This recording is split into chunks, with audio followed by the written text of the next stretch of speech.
বাংলাদেশ এবং বাংলাদেশের বাইরে পৃথিবীর বিভিন্ন প্রান্তে যেখান থেকে চ্যানেলে দেখছেন আপনাদের সকলকে সাদর আমন্ত্রণ তৃতীয় মাত্রা দেখবার জন্য। প্রিয় দর্শক, কোভিড-19 বা করোনা ভাইরাস গোটা বিশ্বজুড়ে আলোচনার একমাত্র বিষয় এই মুহূর্তে। কিন্তু কোভিড-19 শুধু কি স্বাস্থ্য ঝুঁকি তৈরি করলো, মানুষের মৃত্যু ঝুঁকি কতটা তৈরি করলো সেটি নিয়ে আলোচনার মধ্যে আমাদেরকে সীমাবদ্ধ রাখেনি, সুদূর প্রসারী একটা পরিকল্পনার জগতে আমাদেরকে ঠেলে দিয়েছে। কেননা কোভিড-19 প্রভাব, প্রতিক্রিয়া বা পার্শ্ব প্রতিক্রিয়া গোটা বিশ্বজুড়ে তার অর্থনীতি, সমাজ, রাজনীতি, কূটনৈতিক সম্পর্ক সবকিছুকে নানাভাবে স্পর্শ করছে।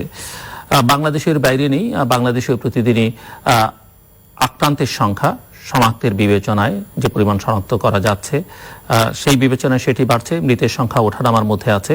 কিন্তু সবাই আতঙ্কিত বাংলাদেশের ভবিষ্যৎ অর্থনীতি নিয়ে, তার সামাজিক পরিস্থিতি নিয়ে। শুধু বাংলাদেশ নয়, গোটা বিশ্বজুড়ে একই অবস্থা। এবং কোভিড-19 প্রমাণ করলো যে পৃথিবী কতটা অসহায় একটি অণুজীবের কাছে, এবং বিশ্বজুড়ে যারা রাষ্ট্র পরিচালনা করছেন, রাজনৈতিক নেতৃত্বে আছেন, তারা জনস্বাস্থ্যের ব্যাপারে কতটা গুরুত্বহীন মনে করতেন এই বিষয়টিকে, সেটিও প্রমাণ করেছে। যাই হোক, কোভিড-19কে ঘিরে গোটা বিশ্বজুড়ে নানান পরিকল্পনা চলছে, নানানভাবে এটিকে মোকাবেলা বর্তমানে কিভাবে করা হবে, সামনের দিকে এটিকে কিভাবে মোকাবেলা করা হবে, এবং এর যে প্রতিক্রিয়া অর্থনীতিতে, সমাজে, রাজনীতিতে সেটি কিভাবে মোকাবেলা করা হবে তার জন্য কাজ করছে বিশ্বজুড়ে সরকারগুলো, নাগরিক সমাজ এবং সেই সঙ্গে আন্তর্জাতিক নানান উন্নয়ন সংস্থা। আজকে এইসব বিষয় নিয়ে আমরা কথা বলবো বাংলাদেশে জাতিসংঘ উন্নয়ন কর্মসূচির আবাসিক প্রতিনিধি সুদীপ্ত মুখার্জির সঙ্গে। তিনি আমাদের আজকের অতিথি, এবং সুদীপ্ত মুখার্জি একজন আন্তর্জাতিক উন্নয়ন বিশেষজ্ঞ বা পেশাজীবী, আমরা যাই বলি না কোনো, গত 2 দশকের এক্সপেরিয়েন্স তার এই বিষয়ে, বিশেষ করে প্রাতিষ্ঠানিক উন্নয়ন এবং চেঞ্জ ম্যানেজমেন্টের উপরে, সংকট মোকাবেলার ক্ষেত্রে তার যথেষ্ট, ক্রাইসিস রেসপন্সের ক্ষেত্রে তার যথেষ্ট অভিজ্ঞতা রয়েছে, এবং যে কোনো ক্রাইসিসের পরে সেখান থেকে কিভাবে উত্তরণ ঘটানো যাবে সেই বিষয়ে কর্মসূচি প্রণয়ন বা পরিকল্পনা করবার ক্ষেত্রে এবং ব্যবস্থাপনার ক্ষেত্র এবং জনগণকে ব্যবস্থাপনার ক্ষেত্রেও তার যথেষ্ট পরিমাণে অভিজ্ঞতা রয়েছে। এবং তিনি বাংলাদেশে কান্ট্রি ডিরেক্টর হিসেবে দায়িত্ব নিয়েছেন 2016 সালে, এবং এর আগে তিনি ইউএনডিপির কান্ট্রি ডিরেক্টর হিসেবে দায়িত্ব পালন করেছেন সিয়েরা লিওনে, যেখানে তিনি অন্যান্য দায়িত্বের সঙ্গে ইবোলা ক্রাইসিস মোকাবেলায় যথেষ্ট দক্ষতার পরিচয় দিয়েছেন। এবং মিস্টার মুখার্জি তার ক্যারিয়ার শুরু করেছেন ইউএনডিপি ইরাকের দায়িত্ব নিয়ে। 2009 সালে তিনি ইরাকে ইউএনডিপিতে কর্মরত ছিলেন, এবং সেখান থেকে তিনি having moved from UN Habitat, where he was head of Iraq মিশনের প্রধান ছিলেন। এবং ইউনাইটেড নেশনসে জয়েন করবার আগে mister Sudipta Mukherjee infrastructure and urban adviser হিসেবে কাজ করেছেন ইউকে ডিপার্টমেন্ট ফর ইন্টারন্যাশনাল ডেভেলপমেন্টের TFID-তে 1998 থেকে 2005 পর্যন্ত। এবং এর আগে তিনি নানা দায়িত্বে ছিলেন, নানান ক্যাপাসিটিতে ভারত সরকারের। সুদীপ্ত মুখার্জি আর্কিটেকচার এবং আরবান প্ল্যানিং এর উপরে তার ডিগ্রি অর্জন করেছেন। আমাদের সঙ্গে তিনি ঢাকার গুলশানের বাসা থেকে যুক্ত হচ্ছেন। মিস্টার সুদীপ্ত মুখার্জি, স্বাগত আপনাকে তৃতীয় মাত্রায়। ধন্যবাদ। এক সংকটকালে আপনার সঙ্গে আমরা কথা বলতে বসছি, কিন্তু তার আগে একটু শুনে নিতে চাই যে 2016 থেকে 2020 কেমন কাটছে বাংলাদেশে আপনার, এবং কেমন দেখছেন আপনি বাংলাদেশকে? খুবই ভালো মনে হয়। দেশে ফিরে এসেছি বহুদিন বাদে, মানে বহু দেশ ঘুরে এখন মনে হয় নিজের দেশে ফেরত এসেছি। সেই জন্যই মানে আমি তোমার মতো ভালো বাংলা বলতে পারবো না, কোনো অসুবিধা নেই, যথেষ্ট বাংলা, কিন্তু একদম মানে I feel at home. Thank you so much. এবং এই মুহূর্তটা কিভাবে সময় কাটাচ্ছেন? আমি জানি যে অফিস আপনাদের করতে হচ্ছে এবং এই সংকট মোকাবেলার জন্য কাজও করতে হচ্ছে, কিন্তু বাসা থেকে না অফিসও করতে হচ্ছে, কিভাবে করছেন? দুটো মিলিয়ে করা হচ্ছে। আমরা চেষ্টা করছি যতটা সরকারি যে নির্দেশ আছে সেটা মেনে চলা। We want to as the United Nations আমরা কিন্তু মডেল সিটিজেন হিসেবে নিজেদের, মানে আমি সবাইকে রিকোয়েস্ট করি সিটিজেন হিসেবে তাদের দায়িত্ব পালন করে। আমাকে মাঝে মাঝে থেকে বাইরে যেতে হয়, কিন্তু বেশিরভাগ সময় আমি কিন্তু বাসা থেকেই আমি মিটিং বা কাজ থাকি। আর আমি কয়েকদিন আগে কিছুজনকে আমাকে একজন বলল, আমি দেখলাম যে আমার ক্ষেত্রে সেটা প্রযোজ্য, যে আগে আমরা ছিলাম 996, 9টা থেকে সকাল 9টা থেকে বিকেল রাতটা অব্দি সপ্তাহে 6 দিন কাজ করতাম। সেই 996 থেকে হয়ে গেছি 007। We work from 0 hours to 0 hours 7 days a week। বাসায় বসে কিছুক্ষণ অনেকটা জেমস বন্ডের ভূমিকায়, জেমস বন্ডের 007। সো আপনি তো ঢাকায় ওয়ার্ল্ড হেলথ অর্গানাইজেশন হু এর যে ক্রাইসিস ম্যানেজমেন্ট টিম আছে ঢাকা অফিসে, বোধহয় সেই অফিসই যান এবং সেখানটাতেই আমি এখন WHO এর অফিস একটু দূরে, আমাদের কাছাকাছি একটা ওয়ার্ল্ড প্রোগ্রাম, ছোট্ট গুলশান একটা স্যাটেলাইট অফিস খোলা হয়েছে। সেখানে আমাদের ক্রাইসিস ম্যানেজমেন্ট টিম আমরা প্রতিদিন সকালবেলা শুক্রবার সকালে সবাই মিলিত হচ্ছে সেখান থেকে। তারপরে আমরা নিজের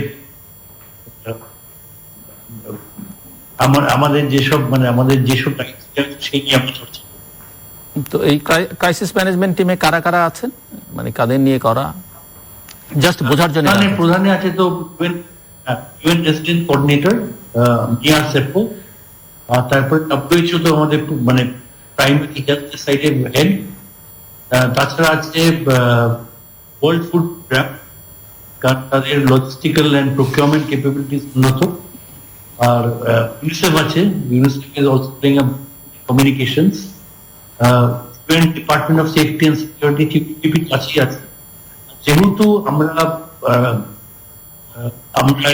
কক্সেস বাজারে রোহিঙ্গা রেফিউজি নিয়ে কাজ করে থাকি, আর সেখানেও অ্যাডিশনাল এক্সট্রা ক্রাইসিস এখানে IOM সংস্থাও ক্রাইসিস ম্যানেজমেন্ট ইভেন্ট নিয়ে আসে।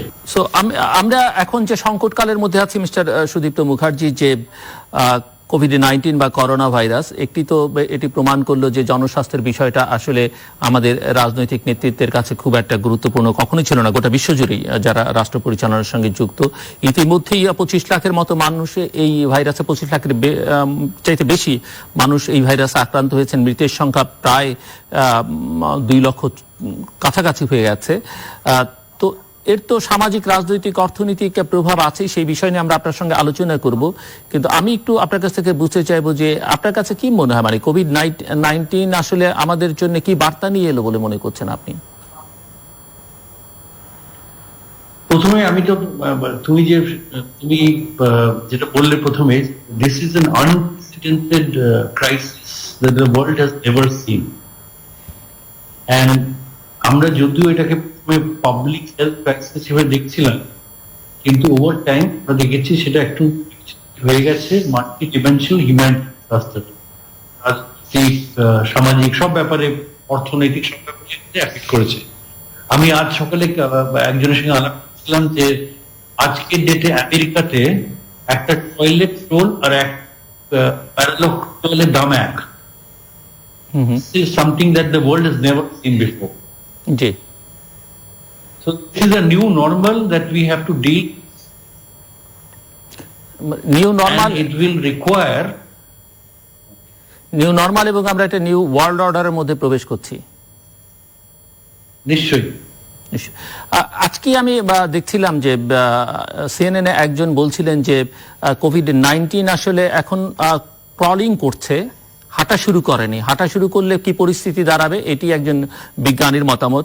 আল জাজিরাতে দেখছিলাম যে একজন বলছেন যে এর এখনো সেকেন্ড স্টেজটা শুরু হয়নি এবং যে কোনো সময় এটি হতে পারে। অর্থাৎ অনেকেই মনে করছেন যে পরিস্থিতিটা উন্নতির দিকে যাচ্ছে, কিন্তু যে কোনো সময় অন্য কোনো ভাইরাস আবার আক্রমণ করতে পারে এবং তিনি আশঙ্কা করছেন যে এই ধারার মধ্যেই সেটি হবে। ওয়ার্ল্ড হেলথ অর্গানাইজেশন বলছে যে সংকট সামনে আরো ভয়াবহ। আপনি জানেন সেটা। বাংলাদেশের প্রধানমন্ত্রী বাংলাদেশের ক্ষেত্রে বলেছেন যে এপ্রিল মাসটা খুবই কঠিন সময়। সো যেহেতু কোভিড-19 নিয়ে আপনি কাজ করছেন, আপনারা কাজ করছেন, আপনার কি ধারণা, এই যে বার্তাগুলো নানান জায়গা থেকে আসছে, অনেকে আশার আলো দেখতে পাচ্ছেন যে ইউরোপ এটা কমতে শুরু করেছে, অনেক জায়গায় কমতে শুরু করেছে, বাট অনেকে বার্তা দিচ্ছেন যে সামনের দিনগুলো আরো খারাপ হতে পারে। সো আপনি কি মনে করছেন বা আপনারা কি মনে করছেন যখন এই বিষয় নিয়ে কাজ করছেন? আমি প্রথমে বলে দিই যে আমি এপিডেমিওলজিস্ট নয়। জি, আমরা জানি। আমি সেই জন্য আমি ওই ব্যাপারে কিছু বলতে পারবো না। আমি এটা শুধু জানি যে এই ক্রাইসিস, এপিডেমিকের ক্রাইসিসের কারণে সোশ্যাল, ইকোনমিক, পলিটিক্যাল যে ক্রাইসিসটা হচ্ছে, সেটা ক্রাইসিসটা কিন্তু অনেক বেশি প্রোট্রাক্টেড এবং লং লাস্টিং। নাম্বার টু, কেন বলছি যে because it has become global pandemic. Secretary general আজ সকালেই বলেছেন যে the world is as strong or as weak as the health system is anywhere in the world. So ultimately, if you take that into consideration, nobody is safe until everybody is safe. Which means the crisis কিন্তু অনেক last করবে till the world has become safe. So it does not really matter in some ways till Bangladesh has become zero transmission, but zero incidence of COVID. That would be a major event, but not good enough to come back to normal. আমরা জানি যে প্রতিষ্ঠা কাল থেকে UNDP বৈশ্বিক দারিদ্র্য বিমোচন এবং অসমতা দূর করবার জন্য কাজ করছে। পাশাপাশি এর আওতাধীন প্রায় 170টি দেশে টেকসই উন্নয়নকে দীর্ঘায়িত করতে দেশগুলোর পলিসি এবং লিডারশিপ ডেভেলপমেন্টে গুরুত্বপূর্ণ ভূমিকা পালন করছে। এমনকি রাষ্ট্রের স্বাভাবিক পরিস্থিতি বজায় রাখা এবং রাষ্ট্রীয় প্রতিষ্ঠানগুলোর সক্ষমতা বৃদ্ধিতে অবদান রেখে যাচ্ছে। সো আপনার কাছে আমার প্রশ্ন যে করোনা পরিস্থিতি প্রতিটি রাষ্ট্রের, বিশেষত আমাদের মতো উন্নয়নশীল দেশগুলোর বর্তমান ও ভবিষ্যৎ পলিসি নির্ধারণ এবং নেতৃত্বের জায়গাগুলোকে বড় রকমের চ্যালেঞ্জের মুখে ফেলে দিয়েছে কিনা, এবং এই অবস্থা থেকে উত্তরণের জন্য এই মুহূর্তে কি কি ব্যবস্থা গ্রহণ করা প্রয়োজন? প্রথমে বলি যে আমি আবার প্রথম থেকে বলি যে দিস ক্রাইসিস ইজ আনপ্রেসিডেন্টেড, আর যার জন্য মানে শুধু বাংলাদেশ উন্নয়নশীল দেশকে নয়, ইভেন আমরা দেখেছি ডেভেলপড নেশনস আর equally underprepared to say the list. In fact আমরা কিন্তু এই মানে maybe because of better testing or maybe because of demographic reasons, we have a much older population in many of these countries, but casualty figures, case fatality figures in অনেক developed nations. Having said this, obviously we are in a situation where we emerged completely underprepared. And actually বাংলাদেশকে বলছি না, আমরা বলছি সারা বিশ্বের সব দেশই underprepared, উন্নয়নশীল বেশিরভাগই আন্ডারপ্রিপেয়ার্ড। কারণ আন্ডারপ্রিপেয়ার্ড রিজনস আমরা বোধহয় মানে একটা হচ্ছে যে এই সোশ্যাল, এই যে এপিডেমিক ট্রান্সমিশন কন্টেইন করার জন্য প্রিভেন্টিভ মেজার কথা বলা হচ্ছে, সেইগুলো কিন্তু has fur reaching implications in countries such as Bangladesh or India or developing nation, যেখানে আমাদের ইকোনমি অনেক ইনফর্মাল, দিন মজুর বেশি আছে, staying in slums and for basic survival has become an issue. What and I've seen this, আমি নিজে দেখেছি এবোলার সময় খুবই একটা গরিব দেশে যে the more deaths happened, more casualties happened from Ebola cases. কিন্তু সেরকম ভাবে তৈরি হতে চাই যে আমাদের ক্যাজুয়ালিটি বেশি হতে পারে, কারণ সাধারণ দারিদ্রতার কারণ তারা শিকার উন্নয়নশীল দেশ, বাংলাদেশও সেই জন্য তৈরি আছে। একটা প্রশ্ন আপনার কাছে যে এখন এই সংকট মোকাবেলায় সবাই মানে সমাধানটা কি খোঁজার চেষ্টা করছেন, কিন্তু আপনি নিজেও শুরুতে বলছিলেন যে এটি একটা দীর্ঘমেয়াদী নানা ক্ষেত্রে প্রভাব রাখবে। সো আপনি কি মনে করেন কিনা যে দীর্ঘমেয়াদী কোনো পরিকল্পনা ছাড়া, এবং যে পরিকল্পনাটা আসলে এখনই গ্রহণ করা উচিত সমস্যা বা মধ্যমেয়াদী সমস্যা সমাধানের পাশাপাশি এই চ্যালেঞ্জে মোকাবেলা করা আদৌ সম্ভব কিনা?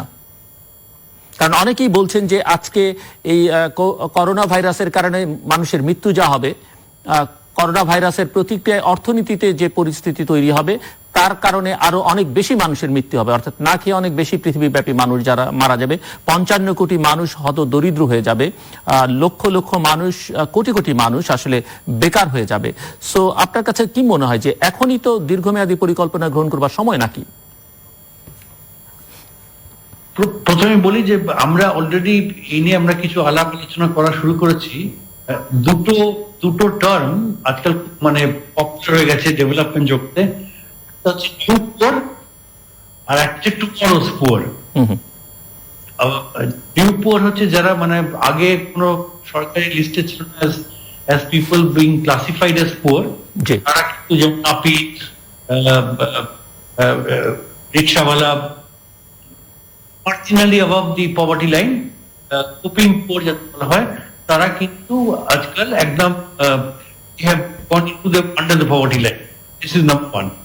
And then they are also being classified as poor because কিছু কিছু যেমন এই returning migrant labor, তারা কিন্তু বহুদিন ধরে যেখানে পুরনো কর্মস্থলে ফেরত যেতে পারবে না, so they will become tomorrow's poor. তো এই জন্যে আমাদের প্রথমত we are coming to a situation where we will not only need long-term plans, but fundamentally different plans. Fundamentally different. We have to think completely differently now. আমরা জানি যে এই সলিউশনগুলো, জি বলুন। এই সলিউশনগুলো কিন্তু মানে আমাদের কাছেও কিন্তু রেডি নেই, আমাদের কিন্তু we have to learn as we go. ওকে, আমরা জানি যে ইউএনডিপি ইতিমধ্যে করোনার ক্ষতি মোকাবেলার জন্য 100টি দেশের জন্য $500 মিলিয়ন একটা প্যাকেজ ঘোষণা করেছে।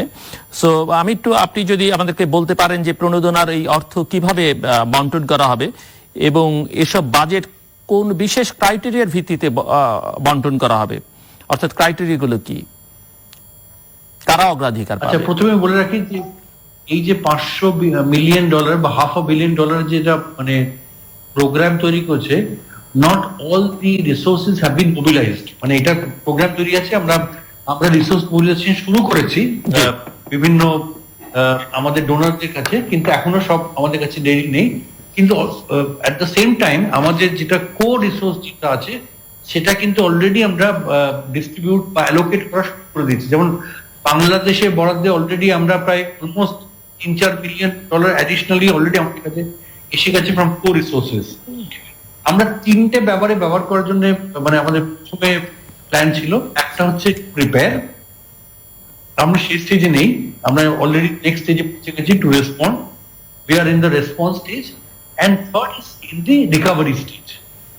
আর ওই রিকভারি স্টেজের মধ্যেও we are basically at three different priorities. একটা হচ্ছে যে health systems, which is the primary reason for this multi-dimensional humanitarian disaster, সেটা কিভাবে স্ট্রেনথেন করা যায়। সেকেন্ড হচ্ছে যে আমরা কিভাবে ইন্টিগ্রেটেড ভাবে একটা ক্রাইসিস ম্যানেজমেন্টকে করতে পারি। এই মুহূর্তে মানে কিভাবে আমরা একদিকে আমরা চেষ্টা করবো যে পাবলিক হেলথ এপিডেমিককে আমরা কিভাবে কন্টেইন করতে পারি, we can to zero transmission.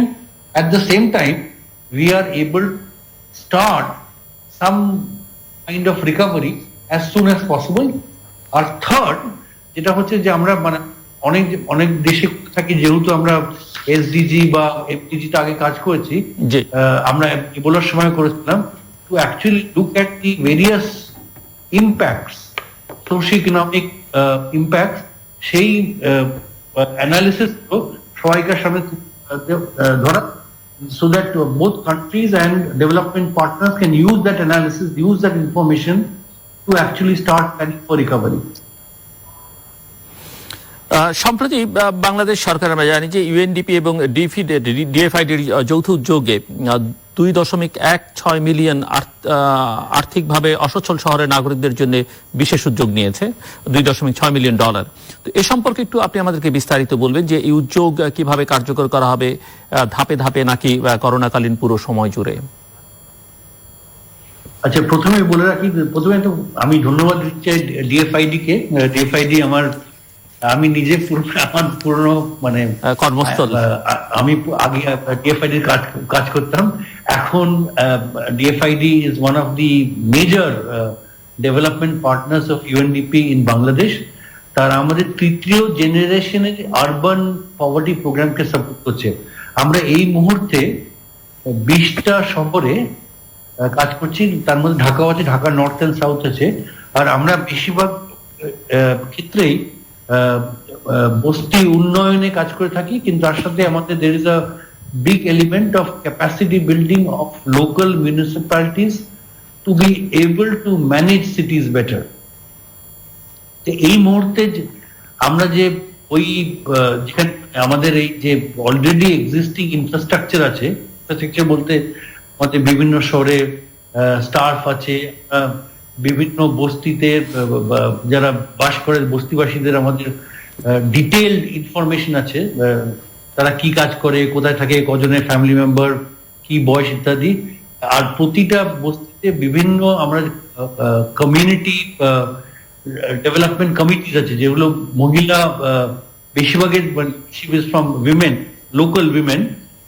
আমরা এই নেটওয়ার্কের থ্রু দিয়ে আমরা তাদের ইমিডিয়েট রিলিফ অ্যান্ড অ্যাসিস্ট্যান্স দেওয়ার চেষ্টা করছি। 3টে জিনিসের রিলিফ অ্যান্ড অ্যাসিস্ট্যান্স। একটা হচ্ছে যে আমরা তাদের সাহায্য করছি প্রথমে প্রিভেনশনের মেসেজগুলো নিয়ে যাওয়া, তারা তাদের কিভাবে সুস্থ রাখতে পারে।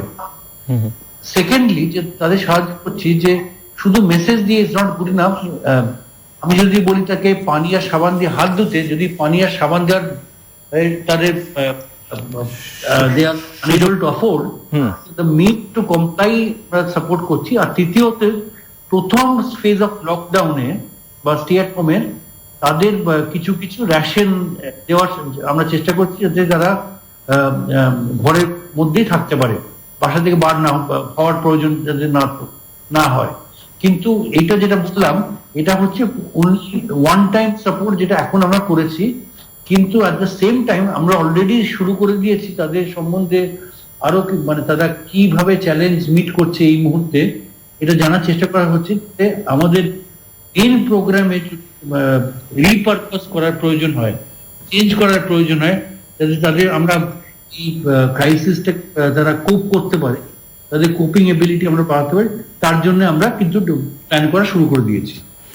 যে আমরা জানি যে the global humanitarian response plan GHRP প্রোগ্রামের অধীনে আরো $2 বিলিয়ন দেওয়া হবে এমন 50টি দেশকে, যেসব দেশের আর্থসামাজিক অবস্থা যুদ্ধ বিগ্রহ বা শরণার্থীদের ধকল সামলাতে গিয়ে আসলে তীব্র চ্যালেঞ্জের মুখে রয়েছে। আপনি একটু আগেই শুরুর দিকে বলছিলেন যে রোহিঙ্গা সমস্যা নিয়ে এই সংকট মোকাবেলাও আপনারা ইউএনপি কাজ করছেন। সো বাংলাদেশে যেহেতু গত প্রায় 4 বছরের বেশি সময় ধরে রোহিঙ্গা শরণার্থীদের সামলাতে হিমশিম খাচ্ছে, সেক্ষেত্রে এই ফান্ড থেকে বাংলাদেশের জন্য কোনো বরাদ্দ থাকছে কিনা? নিশ্চয়ই থাকবে। প্রথমত আগে আবার আমি বলি যে এখানেও কিন্তু $2.1 বিলিয়ন সেক্রেটারি জেনারেল অ্যাপিল, এটা ওচা অ্যাপিল, এটা কিন্তু সব কিন্তু মানে আমাদের কাছে মোবিলাইজ করা হয়নি, এখনো এসে পৌঁছে মোবিলাইজ করা হয়নি, কিন্তু এটা অনগোয়িং ওয়ার্ক।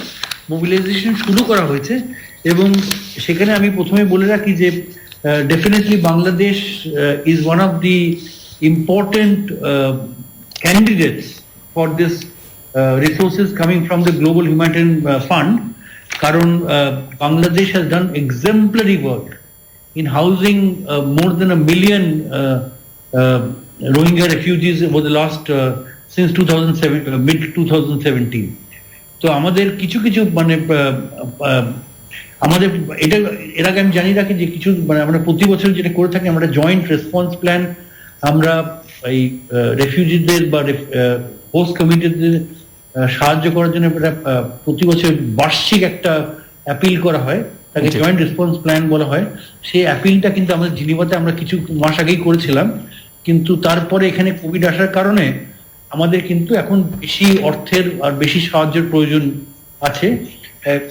সেই জন্য আমরা এই গ্লোবাল হিউম্যানিটেরিয়ান অ্যাপিলের মধ্যেও আমরা Bangladesh is one of the strong candidates. এর মধ্যে প্রায়োরিটি হচ্ছে অবভিয়াসলি স্বাস্থ্য ব্যবস্থা, water and sanitation, communication with communities is going to be extremely important. How do you really mobilize the community to keep themselves safe? And the messaging has to be obviously tailored to suit their specific requirements? How do you lower stigma between communities or within communities? আর যেটা আমাদের সব জায়গায় মানে করে থাকি আমরা যে we have to understand that any crisis, শুধু আমি রোহিঙ্গা ক্যাম্পের কথা বলছি না, এই মুহূর্তে বাংলাদেশ বা সারা বিশ্বে যে ক্রাইসিসে when people are suffering, it will increase social discontent. Naturally, it will increase social discontent, and that social discontent, if not managed properly, can quickly manifest itself as instability. সেই ইনস্টেবিলিটি কিন্তু ইট ক্যান এফেক্ট ডেভেলপমেন্ট। তো সেটা আমরা কিভাবে address করতে পারি সেই নিয়েও কাজ চলছে। কারণ আমরা জানি যে আমি নিজে দেখে এসেছিলাম যখন আমাদের সিয়েরা বা লাইবেরিয়া বা গিনিতে যখন ওয়েস্ট আফ্রিকাতে আমাদের এবোলার এগেইনস্টে এবোলা অ্যাড্রেস করা হচ্ছিল, তখন progressively it was becoming a militarized response.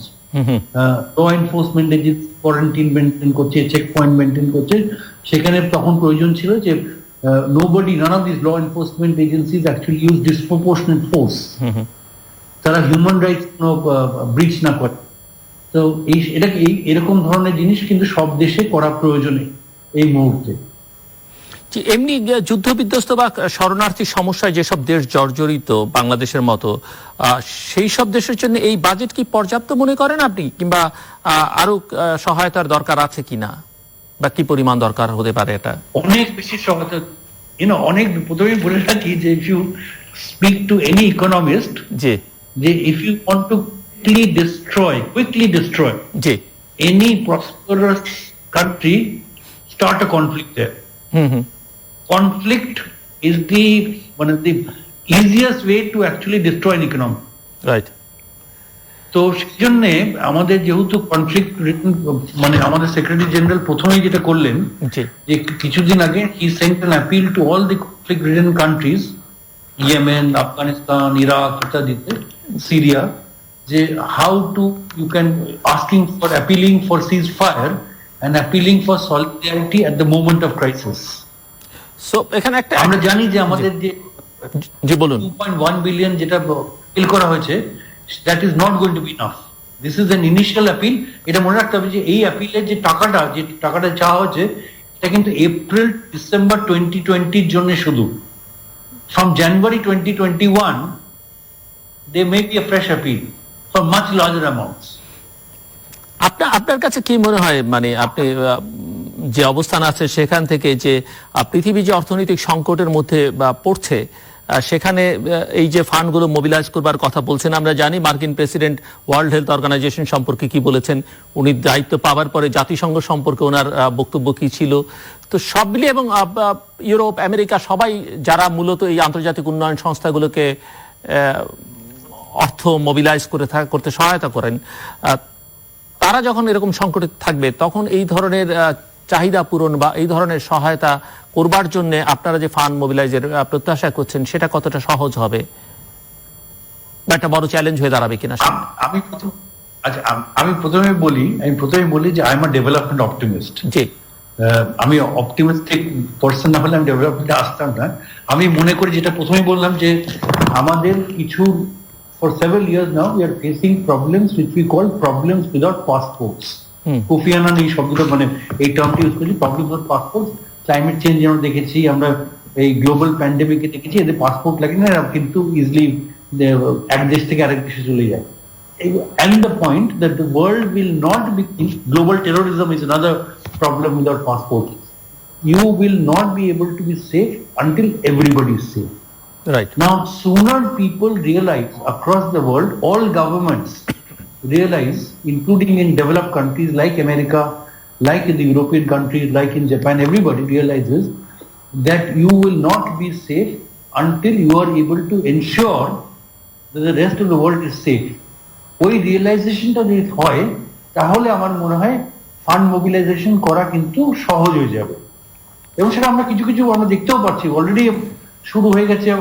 আমরা দেখছি বিভিন্ন ডেভেলপমেন্ট পার্টনার যারা এই দেশেও যারা আছে, যারা বাংলাদেশ সাহায্য করবে, তারা কিন্তু অনেক বেশি ফ্লেক্সিবিলিটি দেখাচ্ছেন। Sounds good.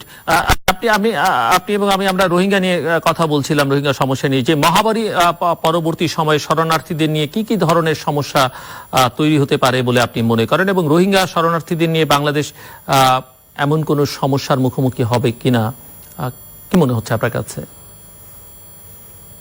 প্রথমত মানে আমরা যদি শরণার্থী যদি না ধরি তাকে, মানে আমরা যদি দেখি যে this is a million people staying in a very congested condition in any country, right. তো সেখানে কোভিড এর মতো একটা মহামারী কিন্তু যদি ছড়িয়ে যায়, it can actually spread very quickly, given the fact that এই যে মানে যদিও আমাদের মানে আমরা we have been very extremely lucky প্রথম থেকেই, যে আমরা জানি যে এই রোহিঙ্গারা কিন্তু প্রথম থেকে তারা কোনো ইনকুলেশন ভ্যাকসিনেশন পায়নি মিয়ানমারে থাকাকালীন।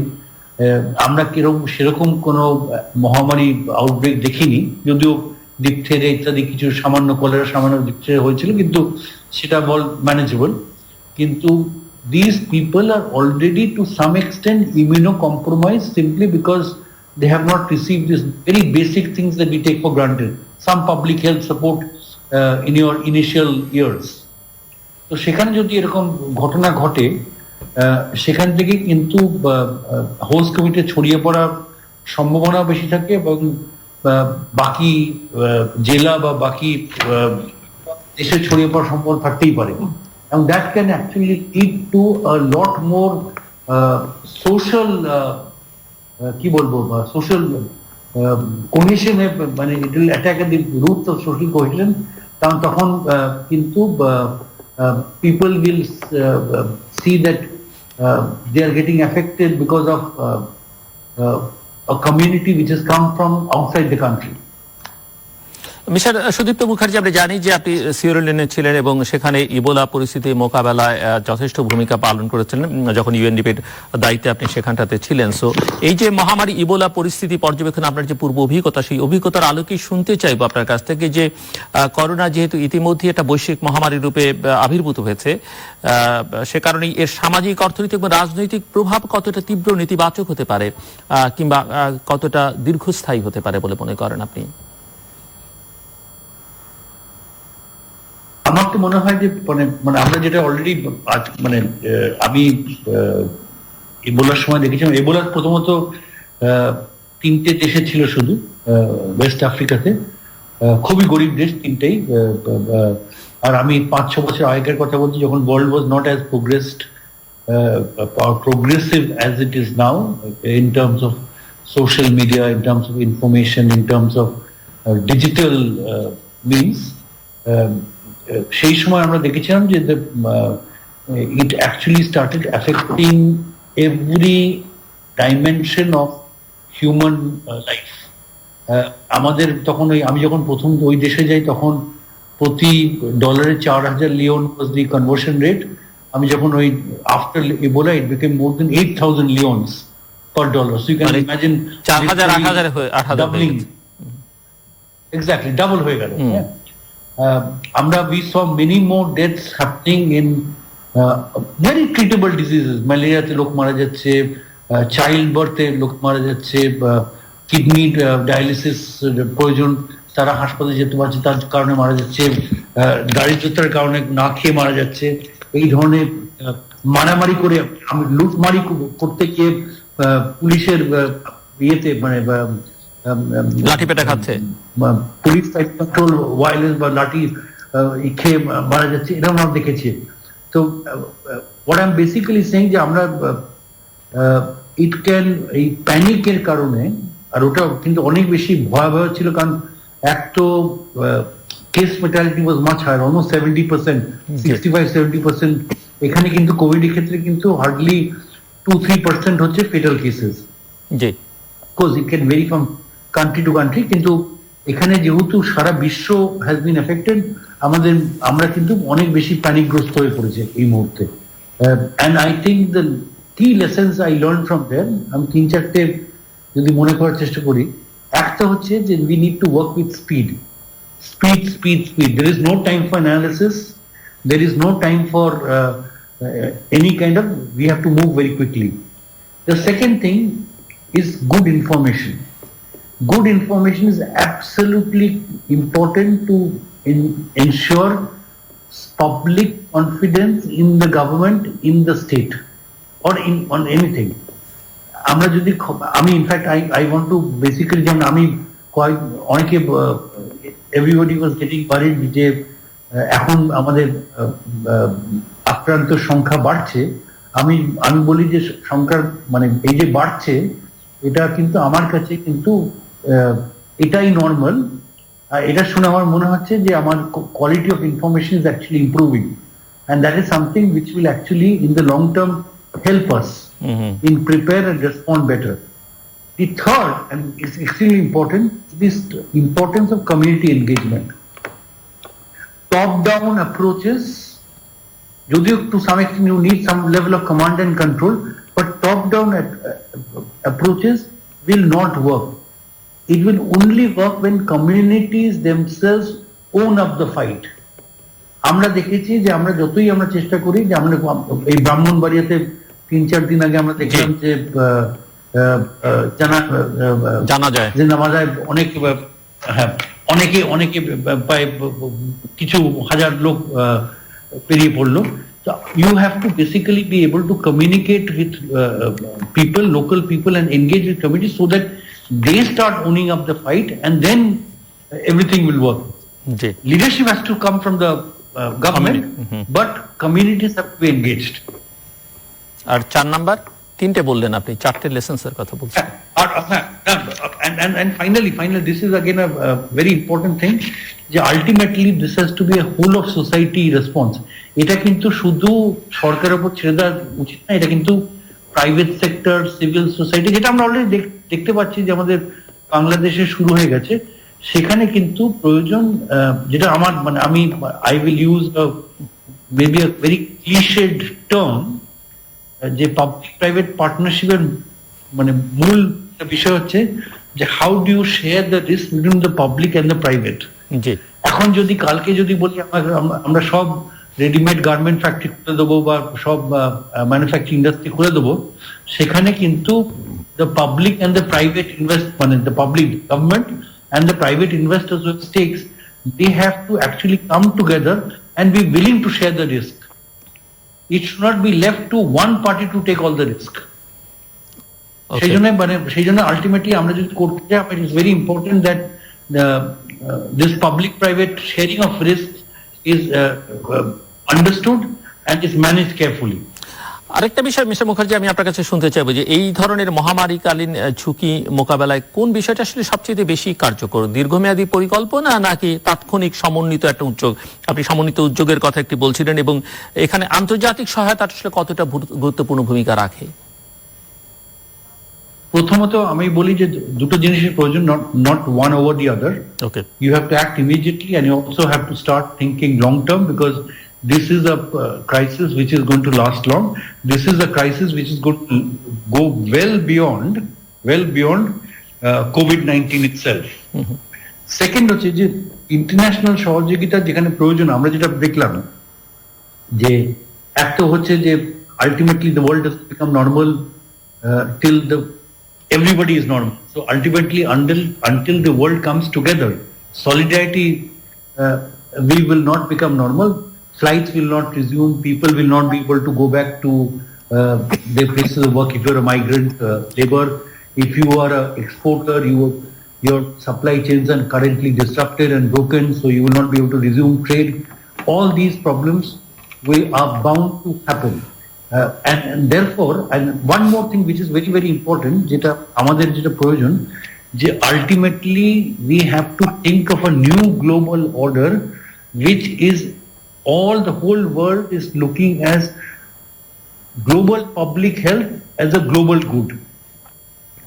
Until the whole global community can come together and look at global public as global good, is not going to work. আর যেখানে আমার এই মুহূর্তে আমি মানে পার্টিকুলারলি ইউএনডিপি তে আমি যেটা মনে করি যে এই মুহূর্তে আমার কাছে কিন্তু এসডিজির যে গোলগুলো, লক্ষ্যমাত্রাগুলো, and I think কিন্তু আমার কাছে মনে হয় যে all the more has become much more important than ever before. এখন অনেক বেশি এটা রিলেভেন্সটা বোঝা যাচ্ছে যে কত প্রয়োজন। অনেক বেশি, অনেক অনেক অনেক সামাজিক বৈষম্য বাড়ছে। জি, এসডিজি 10 আমরা দেখছি যে রেসপন্সিবল কনজাম্পশন না করার ফলে আমরা এই প্রবলেম দেখতে পাচ্ছি। আমরা গোল 14 and 15 life under water, life over land. This is a zoonotic disease. Right. Because we have not been able to take care of life over land and life under water, we are seeing these problems. So এই প্রবলেমগুলো দেখতেই থাকবো।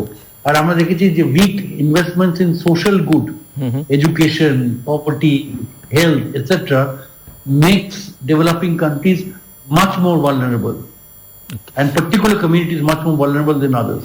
এমনিতে Ebola পরিস্থিতি নিয়ন্ত্রণে আসতে কি পরিমাণ সময় লেগেছিল এবং এর ক্ষতির মাত্রা প্রশমনে মহামারীকালীন ওই সময়টাতে এবং পরবর্তী সময়ে আসলে কি কি উদ্যোগ গ্রহণ করা হয়েছিল এবং করোনার ক্ষেত্রে একই ধরনের উদ্যোগ গ্রহণ করা যায় কিনা বা সেটা কতটা কার্যকর হবার সম্ভাবনা আছে? আমি ইবোলার সঙ্গে করোনাকে মিলিয়ে যদি দেখবার চেষ্টা করি। আমাদের এবোলার সময় প্র্যাকটিক্যালি মানে তিনটে দেশের সামান্য তফাৎ ছিল, কিন্তু মোরালেস আবার 24 মাস মতো লেগেছিল শুধু ওই জিরো ট্রান্সমিশন আসতে, কিন্তু ওই রিকভারি পিরিয়ডটা কিন্তু অনেক বেশি এক্সটেন্ডেড ছিল। আর রিকভারির মধ্যে আমার যেটা মনে হয় যে যেটা ইম্পর্টেন্ট, এক হচ্ছে যে you have to completely relook at where you are doing your public investments, এবং the investments on social good, আমি আবার বলি যে social good, you have to rethink budgetary allocations, you have to rethink investments in education, health, etc. much more than you currently doing, number one. Number two, এই যে stimulus packages এর কথা বলা হচ্ছে, এই stimulus package কিন্তু should be highly directed towards the small and medium enterprises, those small businesses. এইটা কিন্তু পার্টিকুলারলি এদের সম্বন্ধে কিন্তু আমাদের মানে in a country where the large part of the economy is still informal, until we are able to help these small businesses recover, আমরা কিন্তু পুরো রিকভারির কাছে তাড়াতাড়ি রিকভার করতে পারবো না। So we have to really think, how do you actually focus on recovering, helping small businesses recover.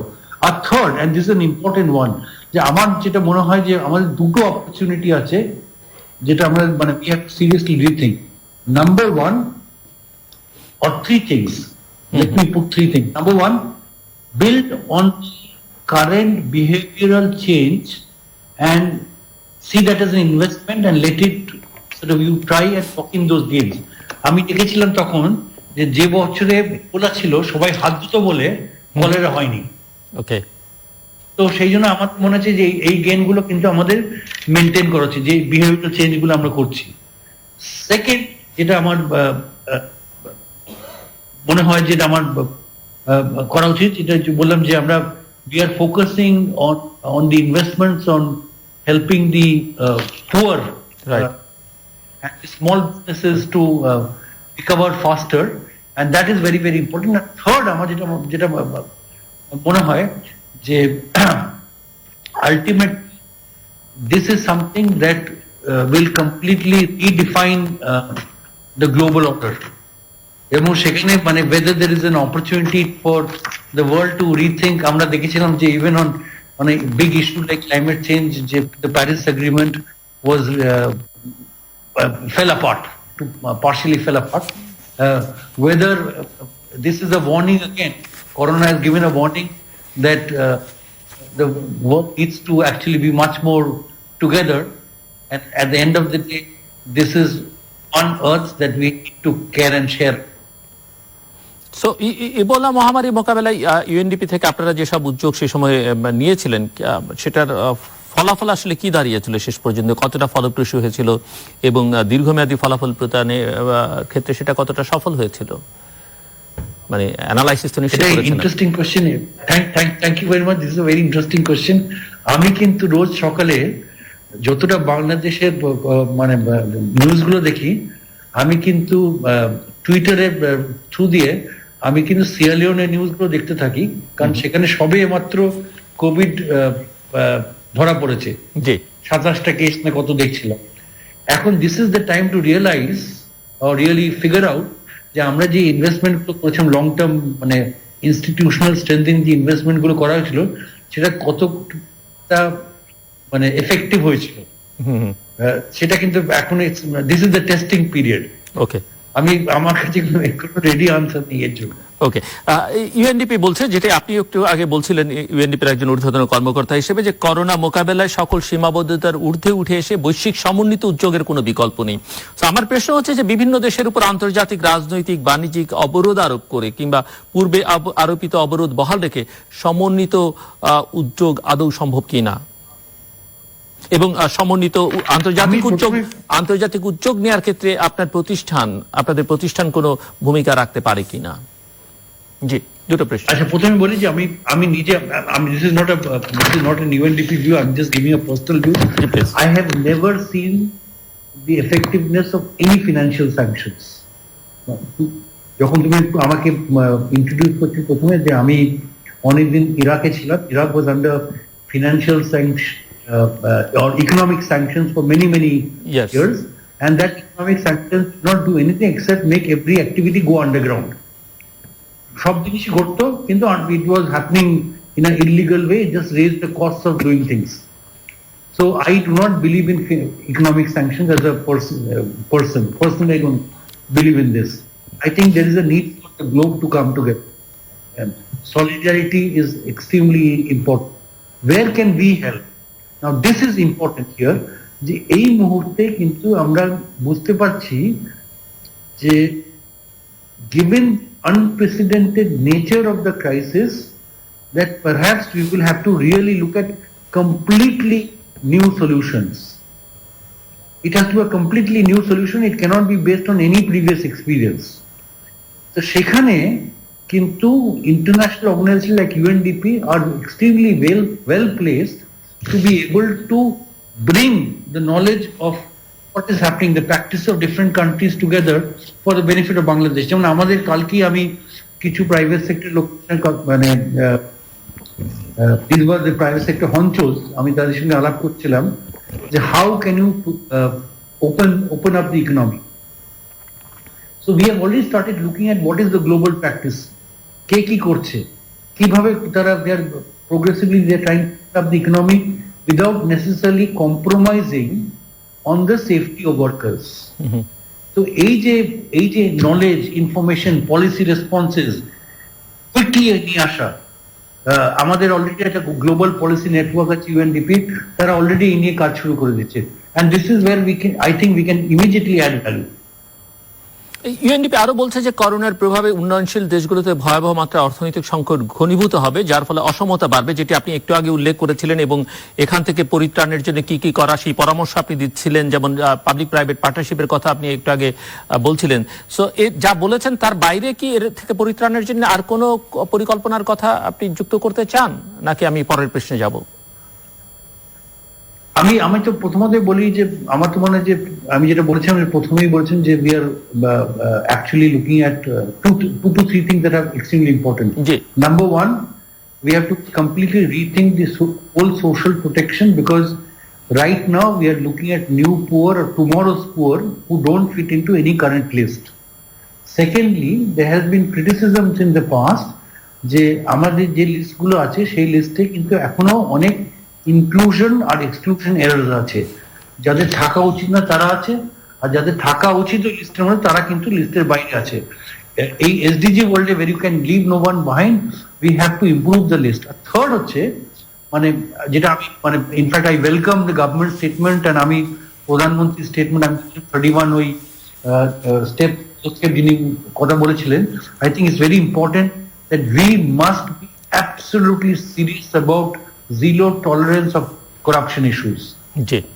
কারণ any relief program, any social safety net program, particularly in the current crisis যেখানে আমাদের কাছে verification time নেই, আমাদের লোকে move on emergency basis, সেখানে কিন্তু করাপশনের chance অনেক বেশি, এবং সেখানে we have to somehow have come up with some ways to ensure that there are minimum leakages. আমরা দেখছি যে ইউরোপ এবং সেন্ট্রাল এশিয়ার দেশগুলো অনেক দেশে ইউএনডিপির সার্বিক সহায়তায় প্রয়োজনীয় চিকিৎসা সরঞ্জামাদি সরবরাহ করা হচ্ছে। সো আমার প্রশ্ন আপনার কাছে যে সাব সাহারান আফ্রিকান দেশগুলো এবং দক্ষিণ পূর্ব এশীয় দেশগুলোর উন্নয়নশীল দেশগুলোতে এ ধরনের কোনো কার্যক্রম চালু আছে কি? সাবসাহারান আফ্রিকাতে আগে থেকেও চালু ছিল, এখনো আছে। পার্শ্ববর্তী ভারতে আমাদের অলরেডি একটা ইভেন্ট বলে একটা প্রোগ্রাম আছে, যেটা বেসিক্যালি ডিজিটাল কোল্ড চেইন মানে কোল্ড সাপ্লাই চেইন ম্যানেজমেন্টের প্রোগ্রাম আছে, যাতে আমরা এই procurement of drugs and medical supplies সাহায্য করে থাকি। আমরা এই মুহূর্তে বাংলাদেশে সেরকম কিছু নেই, যদিও আমাদের অফারটা আছে, কারণ আমরা বাংলাদেশে এই মুহূর্তে আমরা বিভিন্ন এর মধ্যে বেসড অন কম্পারেটিভ অ্যাডভান্টেজ আমরা কিন্তু আমাদের গোলগুলো ভাগ করে নিয়েছি। তো এখন এই যে মেডিকেল বা হেলথ সেফটি ইকুইপমেন্টের মেইন কোঅর্ডিনেশন কিন্তু ওয়ার্ল্ড ফুড প্রোগ্রাম করছে এবং তাদের সহায়তা দিচ্ছে ইউনিসেফ। আমরা তাদের সহায়তা দিতে রাজি আছি, আর WHO তো করছে। তো আমরা রেডি আছি, কিন্তু অ্যাট দ্য সেম টাইম আমরা রিয়েলাইজ করি যে ঘুরে ফিরে কিন্তু সবাই আমরা ওই dependent on same set of suppliers, but we are ready. যে মুহূর্তে আমরা যেমন already we are trying to make we are ready to even support. যেমন আমরা কদিন আগে আমরা আমাদের A2I প্রোগ্রাম, UNDP general support, we have tried to do some matchmaking between Bolton, which is one of our partners, private sector partners, and the United, to make sure that they can work together to locally manufacture or fabricate ventilators, for example. সেখানে আমরা সাহায্য করব। আমরা একটু শেষের দিকে চলে এসেছি, বাট আপনার কাছে আমার অনেকগুলো প্রশ্ন আছে, সো আমি একসঙ্গে ধাপে ধাপে কিছু প্রশ্ন একসঙ্গে করতে চাই। যেমন ধরো যে মহামারীর স্বাস্থ্য ঝুঁকি মোকাবেলা নিয়ে আমরা কথা বলছিলাম, এবং এটি যে কোনো দেশের জন্যই কঠিন, আমাদের মতো দেশের জন্য আরো কঠিন। তো প্রশ্ন হচ্ছে যে আন্তর্জাতিক সংস্থাগুলোর সার্বিক সহায়তা ছাড়া আমাদের মতো উন্নয়নশীল দেশগুলোর এই রুগ্ন চিকিৎসা ব্যবস্থা নিয়ে মহামারী মোকাবেলা আদৌ সম্ভব কিনা, আপনার অভিজ্ঞতা কি বলে? মহামারীর পরবর্তী সময় কি কি স্বাস্থ্যগত সমস্যা দেখা দিতে পারে, সেটা আপনার ইবোলা ক্রাইসিস মোকাবেলার অভিজ্ঞতা থেকে যদি আপনি আমাদেরকে বলতে পারেন খানিকটা। এবং করোনা পরবর্তী সময় আসলে বৈশ্বিক স্বাস্থ্য খাতে কি কি ধরনের পরিবর্তন আসতে পারে, সেটি একটি প্রশ্ন। আমি তো প্রথমেই বলি যে পজিটিভ সাইড আর নেগেটিভ সাইড। আমি পজিটিভ সাইডের কথা আগেই বললাম যে কিছু কিছু বিহেভিয়ারাল চেঞ্জ যেটা হয়েছে অলরেডি, যে people have become much more conscious about hygiene, for example. সেটা কিন্তু আমরা যদি এই গেমস গুলো লক করতে পারি, আমরা কিন্তু we will see positive gains in the future. এই যে হাত ধোয়ার ব্যাপারে বা হাইজিনিক থাকার ব্যাপারে we can actually gain positive health benefits. On the negative side, আমরা জানি যে if there is a long period of say for example poverty persists, people's access to basic nutrition is affected, তখন কিন্তু it will start at some stage, it will start affecting our immunity levels. If people do not get access to normal health care, কারণ আমরা দেখছি যে already ডাক্তাররা ভয় পাচ্ছে, অনেক হাসপাতালে তারা কিন্তু they are actually scared. এটা particularly scary in the case of COVID, কারণ আমি আজকেই দেখছিলাম যে কয়েকটা কেসে যেখানে একদমই কোনো সিমটমস নেই, but they are already tested to be COVID positive. তো এরকম ক্ষেত্রে there will be a situation where people will feel completely scared of going to hospitals for normal care, and that will have long term consequences. যে মানে ওই stitching time saves 9 বলে, আমি if I am unable to stitch in time, it will affect me in the long term. আপনি একটু ছোট্ট করে আমাদেরকে যদি বলেন যে এই যে উন্নয়নশীল দেশগুলোর স্বাস্থ্য খাতের মূল সমস্যা কোনটি বলে মনে হয় আপনার কাছে, এবং অপর্যাপ্ত বাজেট না অব্যবস্থাপনা, এবং করোনা পরবর্তী সময়ে উন্নয়নশীল দেশগুলোর স্বাস্থ্য খাতের জন্য সম্ভাব্য চ্যালেঞ্জ কি? খুবই ছোট করে, আমার হাতে খুব বেশি সময় নেই, কিন্তু আপনার সঙ্গে আরো কিছু কথা আছে আমার। Okay, very very very very just এক দুই লাইন করে উত্তর করি। জি, একটা হচ্ছে অ্যালোকেশন আমরা খুবই কম দিই পার ক্যাপিটা টার্মস। যদি আমরা দেখি যে আমরা কি অ্যালোকেশন দিচ্ছি per capita terms for health, it is extremely miniscule, and number one, and number two, we are also have some serious institutional and governance issues which actually make it even worse. আমরা public গুডকে normally we don't see health as a public good, and until we see health as a public good, you will see a situation where corruption will continue, because corruption tends to undermine, or corruption at least partly comes from a lack of appreciation for public good. So I think we need to work on both ends, in my view. আমরা জানি যে UNDP যাবৎ গৃহীত যত পদক্ষেপ তার মধ্যে সবচেয়ে বেশি প্রশংসিত এই মুহূর্তে সাস্টেইনেবল ডেভেলপমেন্ট গোল এসডিজি, যেটির কথা আপনি বলছিলেন, যে টেকসই উন্নয়ন লক্ষ্যমাত্রা, এবং অনেকেই বলছেন যে করোনার দীর্ঘমেয়াদী প্রভাব এই কার্যক্রমকে বাধাগ্রস্ত করবে। আপনার নিজের এই বিষয়ে যথেষ্ট উৎসাহ আছে, আপনার কথাবার্তা ইতিমধ্যে এটি প্রমাণিত হয়েছে। আমার প্রশ্ন খুবই ছোট্ট করে উত্তর, করোনার প্রভাব টেকসই উন্নয়ন লক্ষ্যমাত্রা অর্জনে কি কি নেতিবাচক প্রভাব ফেলতে পারে, এবং টেকসই উন্নয়ন লক্ষ্যমাত্রা অর্জনের স্বাভাবিক কার্যক্রম চালিয়ে যাওয়ার জন্য এই মুহূর্তে সবচেয়ে বড় চ্যালেঞ্জ কি আপনি দেখেন, এবং টেকসই উন্নয়ন লক্ষ্যমাত্রা ধরে রাখতে করোনা পরবর্তী সময় বৈশ্বিক, সামাজিক, অর্থনৈতিক, রাজনৈতিক স্থিতিশীলতা বজায় রাখবার জন্য ইউএনডিপি কি কি ভূমিকা পালন করতে পারে? আপনার জন্য 2 মিনিট সময়। এরপরে আরেকটা প্রশ্ন আছে, আমি সেখানে very quickly, first of all, I think our development, all the gains that Bangladesh had in terms of early programming, early planning for SDGs, etc., some of these gains are at risk right now, simply because you have suddenly have a situation where there are more poor people, schools are closed, education is not happening, health is being compromised, etc., etc. So some of those goals are affected. You will have goal 10, which is affected, which is the inequality in the short term, because of new people coming into becoming poor, is going to get affected. You will have a situation, unless we are very careful. আমি সবাইকে বলে থাকি যে আমরা এতই বেশি obsessed হয়ে যাচ্ছি কোভিড নিয়ে, আমরা কিন্তু যতটা অ্যাটেনশন আমাদের ডেঙ্গি বা বিভিন্ন ওই ধরনের সেটা আমরা কিন্তু দিচ্ছি না, and that is going to cause problems in the longer term. আমার এটাও প্রবলেম হয় যে in the rush to grow or recover quickly, we should not adopt unsustainable or non-green or low carbon development pathway or high carbon development pathways. কারণ আমি যদি দেখি যে আমাদের তেলের দাম কমে গেছে, যার ফলে আমরা we will start using more fossil fuels in the future, that is going to create more unsustainable development and will actually affect our achievement which is by 2030. So this is a serious issue. How can UNDP help? UNDP can help simply by making sure that at least there is a lot of lesson learning happening based on global practices. There is a global convening around not just UNDP. UNDP is an integrator, but at the end of the day, it is the whole UN system that will come together along with the larger development partners, particularly the multilateral banks. We have to all come together and unite as much as the world needs to unite to make sure that we are able to help the whole planet recover from this very quickly. অন্যদিকে কেউ কেউ মনে করছেন যে করোনার ঝুঁকি মোকাবেলায় বিভিন্ন দীর্ঘমেয়াদী উদ্যোগ গ্রহণের ফলে সামনের দিনগুলোতে এই এসডিজি উন্নয়নের জন্য বা এই লক্ষ্যমাত্রা অর্জনের জন্য নতুন একটা দ্বার উন্মোচিত হবে। সো এই সম্পর্কে আপনার মতামত কি ছোট্ট করে জানতে চাই, এবং সর্বোপরি মহামারীর সকল প্রকার ক্ষয়ক্ষতি কাটিয়ে উঠবার জন্য কোনো দেশের সরকারি পর্যায় থেকে কি কি ধরনের উদ্যোগ গ্রহণ করা অপরিহার্য বলে মনে করেন, এবং প্রতিটি ক্ষেত্রে যেটি আপনি গুরুত্বপূর্ণ অলরেডি বলেছেন যে সরকারি বেসরকারি সমন্বিত উদ্যোগ কতটা গুরুত্বপূর্ণ? প্রথমে বলি যে I'm an optimist again.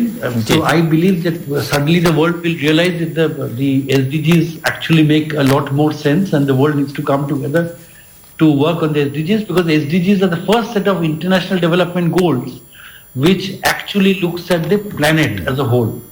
It does not look at individual countries, it looks at the planet as a whole. Therefore, you have goals which every country has to work towards, and the whole world has to work, not just developing countries. That's number one.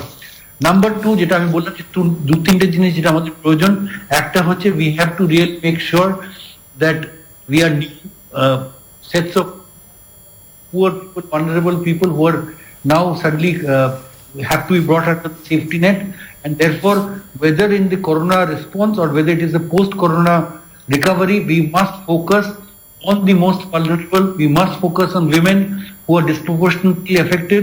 We must focus on extremely poor groups and the small businesses which are going to get affected. So that's the second bit. And the third bit is to focus on public good. Social good investments have to increase globally and in countries like Bangladesh as well, that we must be willing to spend much more on education and health.